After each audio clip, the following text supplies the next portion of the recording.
হলফনামায় নির্বাচনে পদপ্রার্থী সাবেক প্রধানমন্ত্রী শেখ হাসিনা ২১ একর ৯১ শতকেরও বেশি জমি তথ্য প্রদান করেননি কিংবা অসত্য তথ্য প্রদান করেছেন। যে অস্থাবর সম্পদের পরিমাণ উল্লেখ করেছেন টাকার অঙ্কে ৫,১৮,১০,১৫৪ টাকা।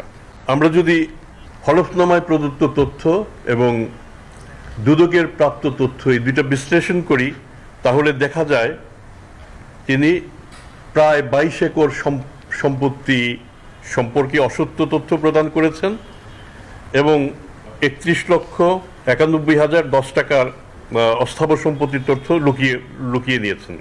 এবং সে সময় তার ব্যবহৃত একটি গাড়ি, যেটি সে সময় ২,৩০,০০০ ইউরো ধরা হয়েছে, আমরা দলিলে যা পেয়েছি তাতে ৮৪ টাকা ইউরো প্রতি ধরে ১,৯৩,২০,০০০ টাকা এই গাড়িটি তথ্য তিনি হলফনামায় প্রদান করেননি।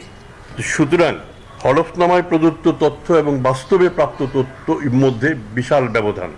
এর পরিপ্রেক্ষিতে নির্বাচনী বিধিমালায় যা করণীয় নির্বাচন কমিশন তা করবে।